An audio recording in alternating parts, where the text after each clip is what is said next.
बार फिर आप सभी का आपके अपने यूट्यूब चैनल पीएस क्लासेस पर। तो दोस्तों आज के इस वीडियो लेक्चर में 12th क्लास फिजिक्स के लेसन नंबर 5 जिसका नाम है मैग्नेटिज्म एंड मैटर अर्थात चुंबकत्व एवं द्रव्य को स्टार्ट करेंगे। दोस्तों आपको बताता चलूँ ये वीडियो लेक्चर इस लेसन का बिल्कुल बेसिक वीडियो लेक्चर रहेगा, ठीक है। इसलिए आप लोगों से मेरा विशेष रिक्वेस्ट है बच्चों, अगर इस लेसन को आपको अच्छे समझना है तो इस बेसिक वीडियो लेक्चर को एक बार पूरा जरूर देखें स्टूडेंट। 100% पूरा कॉन्सेप्ट समझ में आएगा अगर आपने इस वीडियो लेक्चर को पूरा अच्छे से कवर कर लिया, ठीक है। तो ये लेसन बच्चों आप लोगों के लिए बहुत ही इजी हो जाएगा। अधिकांश बच्चों की ये शिकायत रहती है कि सर ये जो लेसन है ये बड़ा टफ लेसन है, अर्थात बहुत ये सब बच्चों को समझ में नहीं आता। लेकिन बच्चों मेरा मानना ये है कि ये लेसन बच्चों उन्हीं छात्रों को समझ में नहीं आता जिनका इससे रिलेटिव जो कॉन्सेप्ट है वो उनको क्लियर नहीं होता। तो आज के इस वीडियो लेक्चर बच्चों में इस लेसन का जितना भी बेसिक है सब कुछ आपको बताऊंगा, पूरा कॉन्सेप्ट जीरो लेवल से आपको समझाऊंगा, ठीक है। तो चलिए स्टार्ट करते हैं। तो बच्चों इस लेसन के अंदर जो हमें सबसे ज़्यादा पढ़ना होता है, हमें पढ़ना होता है पृथ्वी के चुंबकत्व के बारे में, अर्थात पृथ्वी के चुंबकीय गुण के बारे में, ठीक है।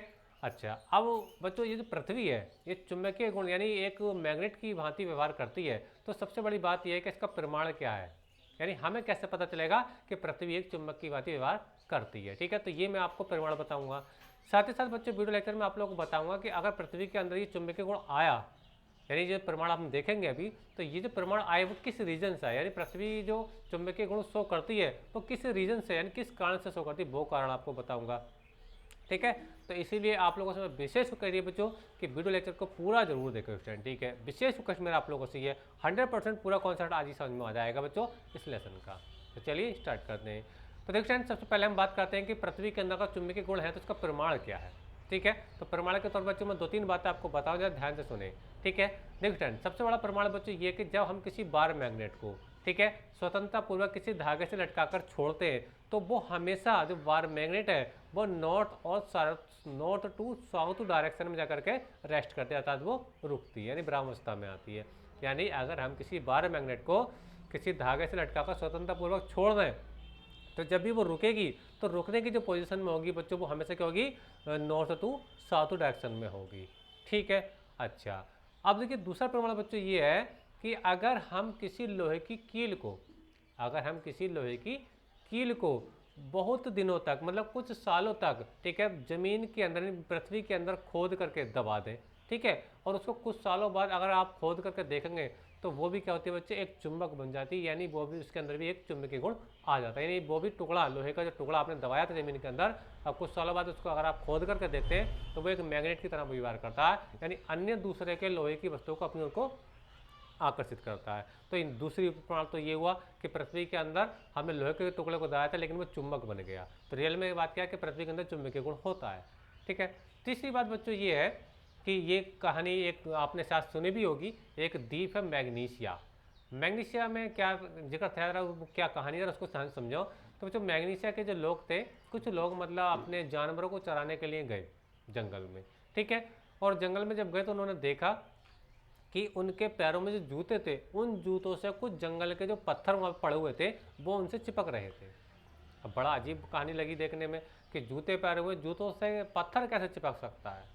तो बच्चों उसके पीछे की साइंस ये है कि वो जो जूते पहने हुए थे उनके जूते बच्चों चमड़े के थे। किसके थे बच्चों, वो चमड़े के जूते थे। और चमड़े के जूतों में बड़ी बात होती है कि उनके अंदर जो लोहे की कीलें लगी होती हैं, यानी चमड़े के जूते होते हैं उनके अंदर लोहे की कीलें लगी होती हैं, ठीक है।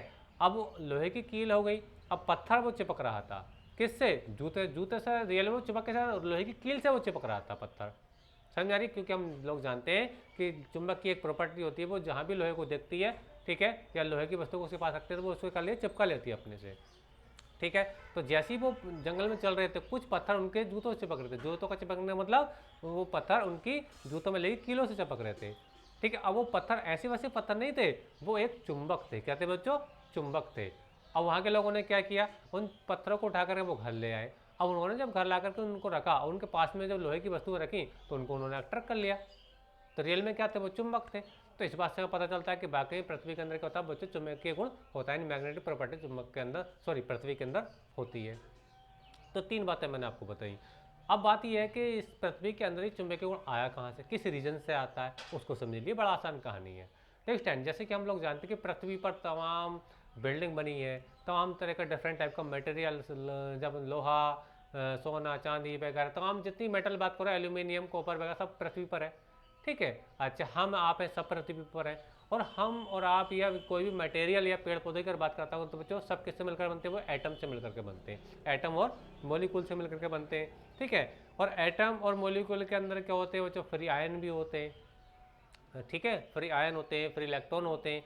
ठीक है, अच्छा अब जो पृथ्वी, अब समझना कहानी, जब पृथ्वी अपनी एक्सिस पर घूर्णन गति करती है, घूर्णन गति कर रही होती है, तो वो एटम जो इलेक्ट्रॉन है या आयन है, ठीक है, वो भी गति कर रहे होते हैं। और जब हम जानते हैं कि जब भी कोई चार्ज पार्टिकल मोशन करता है यानी गति करता है, ठीक है, तो वहाँ पे करंट फ्लो होता है। और जब करंट फ्लो होता है तो करंट की वजह से क्या होता है, मैग्नेटिक फील्ड जनरेट होता है, चुंबकीय क्षेत्र उत्पन्न होता है। समझ में आ रही है आप लोग को मेरी बात? यानी मैंने आपको बताया कि जब पृथ्वी अपनी अक्ष पर घूमती है, ठीक है, तो पृथ्वी पर जितनी भी चीज़ें हैं, जैसे कि मैंने आपको बताया बिल्डिंग, आप, हम, मटेरियल, डिफरेंट बहुत सारी वस्तुएं या धातुएं, ठीक है, वो भी उसके साथ घूम रही होती हैं। उसके अंदर क्या होते हैं, आयन होते हैं, फ्री इलेक्ट्रॉन होते हैं, वो भी अर्थ के साथ घूम रहे होते हैं। ठीक है, तो अर्थ घूम रहे हैं, जब चार्ज पार्टिकल घूम रहे हैं यानी इलेक्ट्रॉन घूम रहे हैं, इलेक्ट्रॉन पर चार्ज होता है, आयन पर चार्ज होता है। ठीक है, वो जब घूम रहे होते हैं तो उसके साथ साथ क्या होता है बच्चों, आयन के घूमने की वजह से क्या होता है, विद्युत धारा उत्पन्न होती है। क्या होती है, विद्युत धारा। अब विद्युत धारा जब उत्पन्न होगी बच्चों चार्ज के फ्लो होने से, तो विद्युत धारा की प्रॉपर्टी होती है वो अपने चारों करती है, चुंबकीय क्षेत्र उत्पन्न कर देती है। जब हम किसी वायर के अंदर करंट फ्लो कराते हैं तो उस वायर के चारों क्या होता है, चुंबकीय क्षेत्र उत्पन्न हो जाता है। ठीक है, तो जो पृथ्वी के अंदर जो चुंबकीय गुण आता है वो पृथ्वी की रोटेशन की वजह से आता है। मेन बात ये है आप लोगों के लिए। ठीक है, अच्छा ठीक, अब बात करते हैं, देखिए इससे कुछ जो रिलेटिव टर्म्स हैं उसको समझते हैं। तो चलिए हम थोड़ा सा डायग्राम बनाते हैं, फिर इससे रिलेटिव जो डेफिनेट कुछ परिभाषा है वो आपको समझाएंगे। तो चलिए स्टार्ट करते हैं। तो देखिए स्टैंड में एक मॉडल ले रहा हूँ पृथ्वी का। मान लीजिए पृथ्वी है, ठीक है बच्चों, ये क्या है, ये देखो बिल्कुल गोल नहीं होती बच्चों, ये क्या होती है, थोड़ी सी चपटी होती है। ये पृथ्वी का मैं डायग्राम ले थोड़ा बड़ा दिखा रहा हूँ ताकि हर चीज़ आपको क्लियर दिखाई दे। ठीक है, अच्छा इसके अंदर बच्चे एक लाइन ये होती है, ठीक है, जिसको हम बोलते हैं बच्चों, इस लाइन को बोलते हैं बच्चों चुंबकीय अक्ष। क्या बोलते हैं बच्चों, सॉरी भौगोलिक अक्ष। क्या बोलते हैं इसको बच्चों, मैं लिखता चलूँ हाथों हाथ, इसको बोलते हैं भौगोलिक अक्ष, भौगोलिक अक्ष इसको बोलते हैं। ठीक है, अच्छा अब इस पॉइंट को समझिए, ये जो पॉइंट जिसमें डार्क कर रहा हूँ ध्यान से समझिए, हर बात आपको समझ में आएगी। ठीक है, इसको बोलते हैं बच्चों हम भौगोलिक उत्तर। क्या बोलते हैं इसको बच्चों, भौगोलिक उत्तर, भौगोलिक उत्तर। ठीक है, और इस पॉइंट को बच्चों ये अर्थ पे है, ये क्या अर्थ पे है ना, क्योंकि ये पृथ्वी है ना, तो ये इसका ये सरफेस है, इसको बोलते हैं बच्चों हम भौगोलिक दक्षिण। क्या बोलते हैं, इसको लिख देता हूँ मैं, भौगोलिक दक्षिण, भौगोलिक दक्षिण। ठीक है, अच्छा अब देखिए स्टैंड, जब हम किसी बार मैग्नेट को, जैसे कि मैं थोड़ी देर पहले आपको लोग बताया कि जब हम किसी बार मैग्नेट को यानी दंड चुंबक को स्वतंत्रता पूर्वक किसी धागे से लटका करके छोड़ते हैं तो वो हमेशा क्या होती है, नॉर्थ टू साउथ डायरेक्शन में जाकर के वो रेस्ट करते होता है, वो रुकती है। ठीक है, चलिए मैं समझाने का प्रयास कर रहा हूँ। तो देखिए स्टैंड, मैं एक बार मैग्नेट बना रहा हूँ, यानी एक दंड चुंबक बना करके आपको मैं दिखा रहा हूँ। ध्यान समझिए, पूरा कॉन्सेप्ट आपको समझ में आएगा बच्चों। मान लीजिए ये कोई बार मैग्नेट है, ठीक है, अच्छा मान लीजिए ये इसका एस पोल है और मान लीजिए इसका ये एन पोल है। तो स्टैंड, ठीक है, अच्छा अगर मैं इसकी अक्ष दिखाना चाहूँ, इसकी अगर मैं अक्ष को दिखाना चाहूँ तो वो यहाँ से एक लाइन पास करानी पड़ेगी मुझे इस टाइप से, ये देखिए स्टैंड। ठीक है, तो इस अक्ष को यानी जो मैं लाइन दिखाई इसको बोलते हैं बच्चों हम चुंबकीय अक्ष। क्या कहते हैं इसको, इसको बोलते हैं बच्चों हम चुंबकीय अक्ष, चुंबकीय अक्ष,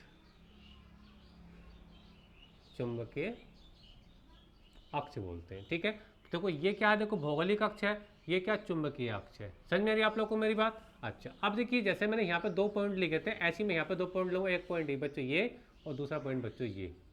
ठीक है बच्चों, इस पॉइंट को बोलते हैं बच्चों हम, इसको बोलते हैं बच्चों चुंबकीय उत्तरी ध्रुव। क्या बोलते हैं बच्चों, चुंबकीय उत्तरी ध्रुव। इस पॉइंट को चुंबकीय उत्तरी ध्रुव, जिसे हम एन से रिप्रेजेंट करते हैं। किससे बच्चों, एन से। चलो यहाँ से आप देख पा रहे हो, ठीक है, अच्छा इसको बोलते हैं बच्चों हम चुंबकीय दक्षिण ध्रुव। क्या बोलते हैं इस पॉइंट को, चुंबकीय दक्षिणी ध्रुव, दक्षिणी ध्रुव। ठीक है, अच्छा अब देखो स्टूडेंट, ये है आपकी क्या ये भौगोलिक अक्ष है, यानी ज्योग्राफिकल एक्सिस है, ठीक है, आपकी भौगोलिक अक्ष, ठीक है। और ये क्या बच्चों आपकी मैग्नेटिक अक्ष है, चुंबक अक्ष है, ठीक है। तो इसके बीच में ये जो एंगल बन रहा है, ये जो एंगल होता है बच्चों, ये होता है 11.5 डिग्री का। कितना होता है? 11.5 डिग्री का होता है, ठीक है। और इस एंगल का नाम बच्चों क्या? इस एंगल का नाम है दिक्पात कोण। क्या बच्चों? दिक्पात कोण, ठीक है।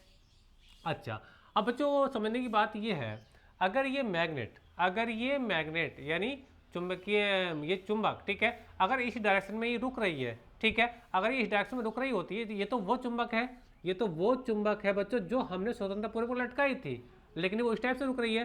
तो अब जो पृथ्वी के अंदर चुंबकीय गुण आता है, ठीक है, तो उसको अगर मैं उस चुंबक को दिखाना चाहूँ, क्योंकि ऐसा माना गया है, जो एक वैज्ञानिक थे गिलबर्ट ने यह बताया कि पृथ्वी के केंद्र पर यानी अंदर की ओर एक शक्तिशाली चुंबक स्थायी है, एक शक्तिशाली चुंबक क्या है? रखा हुआ है, जिसकी वजह से क्या करती है? चुंबक, जो पृथ्वी होती है, चुंबक की तरह बिहेव करती है। चलिए मैं डायग्राम समझा रहा हूँ तो आपको और रियल फील आएगा, ठीक है। तो पृथ्वी के, ये तो वहाँ पर हमारे द्वारा 12 में लटकाई गई थी, लेकिन अगर मैं बात करता हूँ एक चुंबक को, बड़ा सा चुंबक दिखाने का प्रयास करूँ, ध्यान समझे मेरी बात को, तभी आपको समझ में आएगा पूरा टॉपिक। ये बहुत बड़ा बार मैग्नेट जो पृथ्वी के सेंटर पर है ना, ये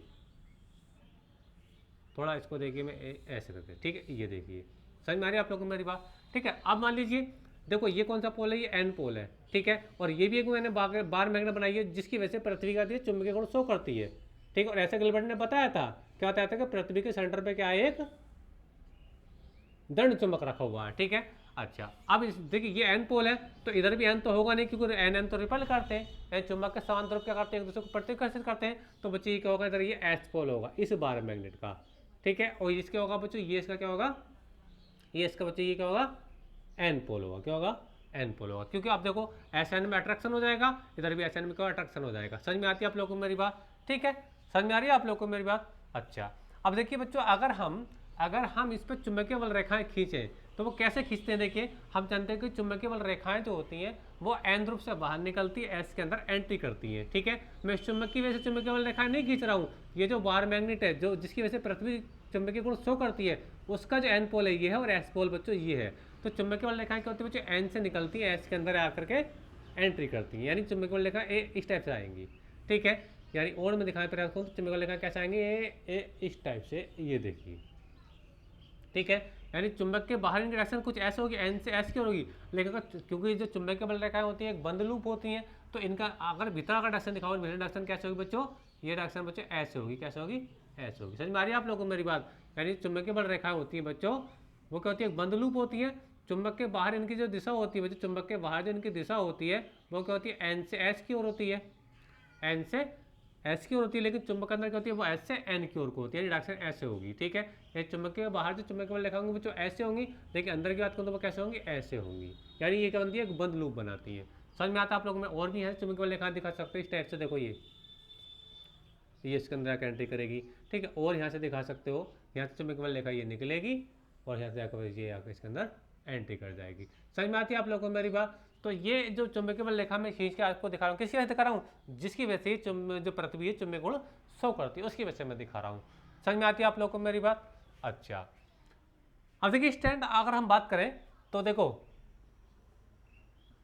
एक पॉइंट था, ये एक पॉइंट ये है ना, ये तो मैंने आपको बता दिया, चुंबकीय दक्षिण ध्रुव और चुंबकीय उत्तर ध्रुव था स्टैंड, ठीक है। अच्छा, अब बात करते हैं बच्चों, हम एक चुंबकीय सुई की हेल्प से समझते हैं कि नति कोण क्या होता है। नति कोण क्या होता है? देखिए चुंबकीय सुई की हेल्प क्या लेंगे, देखिए समझे। मान लीजिए कि चुंबकीय सुई का जो हम रिप्रेजेंट करते हैं कुछ ऐसे रिप्रेजेंट, ये क्या बच्चे? चुंबकीय सुई है, क्या ये? चुंबकीय सुई, ठीक है। ये इसका एन पोल होता है, ये इसका एस पोल होता है, ये एन पोल होता है, ये एस पोल होता है, ठीक है। और बच्चों मैं इस चुंबकीय सुई को अगर मैं यहाँ पर लगा रखता हूँ, देखो ये क्या पृथ्वी है और ये चुंबकीय बल रेखा है, तो ये चुंबकीय जो बल रेखा वो देखिए, मान लीजिए मेरा मार्कर ही क्या है? ये मार्कर ही क्या बच्चों? एक चुंबकीय सुई है। ये नोक वाला सिरा है, ये एन पोल है और ये एस पोल है, ठीक है। अगर मैं यहाँ पर इसको ऐसे रखता हूँ, ठीक है, तो यहाँ पे क्या है कि चुंबकीय बल रेखा के समांतर है, ये एन पोल है, ध्यान समझिए, ये एन पोल है, ठीक है। अगर मैं इसको आगे लिखाऊँ तो ये ऐसे हो जाएगा कुछ, ठीक है। समझ में आ रही है, ये एन पोल है और ये इसका पीछे वाला एस पोल है, ये जो मैं आपको दिखा पे रख रहा हूँ, ठीक है। अब जैसे जैसे मैं इसको घुमाते हुए लेकर जाऊंगा तो एक कंडीशन आएगी, जो चुंबक सुई है जो मैं ऐसे लेकर के जा रहा था, ये एक यहाँ पे ऐसे हो जाएगी, कैसे हो जाएगी बच्चों, ऐसे हो जाएगी। क्यों? क्योंकि देखो ये क्या एस पोल है, ये एस पोल है, चुंबक का ये एन है, और एस एन में क्या होता है, अट्रैक्शन होता है। ये चुंबक का एन है और ये जो मैग्नेट जो रखी है पृथ्वी के सेंटर पर वो उसका एस है, तो इनमें कोई आकर्षण हो जाएगा, ठीक है। समझ में आ रही है आप लोग को मेरी बात? तो यानी ये जो बिंदु है और ये जो बिंदु है, जहाँ इनमें है की बात तो बाद में करूँगा, तो यहाँ पे जो चुंबकीय सुई है, ठीक है, वो इसकी क्या हो गई, लंबवत हो गई, पृथ्वी के सरफेस की क्या हो गई, लंबवत हो गई, ठीक है। और ये अगर मैं यहाँ से पृथ्वी के सरफेस पर अगर ये रेखा खींच दूँ, ये रेखा खींच दूँ, ये समझो मेरी बात को, ये ठीक है, और ये जो रेखा आ रही है बच्चों कहाँ है, पृथ्वी के सरफेस पर, क्योंकि ये पृथ्वी है ना, इसी का सरफेस ये रेखा आ रही है, यानी नमन कोण बता रहा हूँ, नमन कोण या नति कोण कैसे बनता है, ठीक है। फिर समझो मेरी बात, तो देखो ये क्या, देखिए ये है बच्चों, देखिए ये चुंबक सुई है, एन पोल है ना, ये एस पोल अट्रैक्शन हो रहा है, ठीक है। अब ये जो रेखा खींची है तो इसके बीच में जो एंगल बन रहा है बच्चों, ये वाला जो एंगल बन रहा है, ये वाला एंगल जो होता है बच्चों, ये नति कोण होता है, इसको हम थीटा से रिप्रेजेंट करते हैं बच्चों, किससे, थीटा से रिप्रेजेंट करते हैं। समझ में आ रही है आप लोगों को मेरी बात, ठीक है। परिभाषा कैसे बनेगी, परिभाषा बच्चों ये बनेगी कि पृथ्वी की चुंबकीय सुई की अक्ष, चुंबकीय सुई की अक्ष पृथ्वी के क्षैतिज के साथ, पृथ्वी के क्षैतिज के साथ जो कोण बनाती है उसे हम नति कोण कहते हैं। एक बार फिर समझो, देखो ये चुंबकीय सुई है, इसका ये एन पोल है, ये एस पोल है, ठीक है। अगर मैं इसके पृथ्वी की सतह पर कोई क्षैतिज रेखा खींचता हूँ, ये वाली रेखा, ठीक है, तो ये जो एंगल बन रहा होगा, ये एंगल क्या होता है बच्चों, ये नति कोण कहलाता है, ठीक है। और ये जो पॉइंट होते हैं ये ध्रुव होते हैं, ये ध्रुव और ये ध्रुव है, और ध्रुव पर यानी चुंबकीय ध्रुव पर जो नति कोण का मान होता है वो कितना होता है बच्चों, 90 अंश होता है। कितना होता है, 90 अंश होता है। देखो ये एक लाइन ये और एक ये, तो इसके परपेंडिकुलर है कि नहीं है, समझ में आ रही है आप लोग को मेरी बात, ठीक है। तो ध्रुवों पर जो नति कोण का मान होता है वो 90 अंश होता है, वो समझ में आई होगी आप लोग कैसे होता है, ठीक है। अच्छा इसी सीन को देखिए, मैं आप इसको पीछे लेके जा रहा हूँ, पीछे लेके जाऊँगा, पीछे लेके जाऊँगा, ये चुंबक की सुई लेकर के आ रहा है, मान लीजिए, ठीक है। जब ये ऐसे लेकर के आऊँगा बच्चों, तो एक कंडीशन क्या हो जाएगी, ये सुई ए ऐसे हो जाएगी। देखो ये एन है, ये एन इसके अंदर देख पा रहे होंगे, और ये क्या था, इसका एस सिरा है, तो एन और एस में अट्रैक्शन होगा, ठीक है। तो ये वाला सिरा क्या होगा, ये तो एन है और ये का एस है। समझ में आ रही है आप लोगों को मेरी बात? तो यहाँ पे अगर नति कोण दिखाना चाहोगे तो वो कैसा बनेगा बच्चों, वो ऐसा बनेगा। यहाँ पे कोई रेखा खींच तो क्षैतिज रेखा ऐसे करके, ठीक है, और ये सुई बच्चों आपकी ये हो गई, तो इसके बीच में ये जो एंगल बन रहा है, इसके बीच में ये जो एंगल बन रहा है, ये एंगल थीटा यानी थीटा, यही नति कोण है, इसका मान कितना होता है बच्चों, 90 अंश होता है। ध्रुवों पर जो नति कोण का मान होता है वो क्या होता है, 90 अंश होता है, ठीक है। तो ये नति कोण था, ठीक है। अच्छा ये इसके बीच में ये भौगोलिक अक्ष है और ये चुंबकीय अक्ष है, इसके बीच में जो एंगल बन रहा था ये क्या बच्चों, आपका दिक्पात कोण था। इसका जो मान होता है बच्चों 11.5 या बुकों में 12 डिग्री भी ये लिखा हुआ होता है। समझ में आ रही है आप लोग को मेरी बात? अच्छा अब हम बात करते हैं कि भौगोलिक यामी उत्तर क्या होता है और चुंबकीय यामी उत्तर क्या होता है, उसको समझ लीजिए। देखिए ये क्या बच्चों, देखो ये जो रेखा थी वाली रेखा, ये कहती भौगोलिक अक्ष थी, कहती भौगोलिक अक्ष थी ना। तो भौगोलिक अक्ष से जो गुजरने वाला तल होता है, भौगोलिक अक्ष से गुजरने वाले तल को हम कहते हैं बच्चों भौगोलिक यामी उत्तर कहते हैं। एक बार फिर से रिपीट कर रहा हूँ, देखिए ये जो क्या, ये क्या देखो भौगोलिक अक्ष जो हमने सबसे पहले बनाई थी है ना, ये वाली, तो इससे जो गुजरने वाला प्लेन होगा, जो तल होगा, उसको हम भौगोलिक यामी उत्तर कहते हैं, ठीक है। अच्छा अब देखिए ये क्या, देखिए चुंबकीय अक्ष है जो डॉट, आप ये क्या देखो, ये क्या चुंबकीय अक्ष है, ठीक है। तो चुंबकीय अक्ष से जो गुजरने वाला तल होता है बच्चों, उसको हम क्या बोलते हैं बच्चों, हम चुंबकीय यामी उत्तर कहते हैं।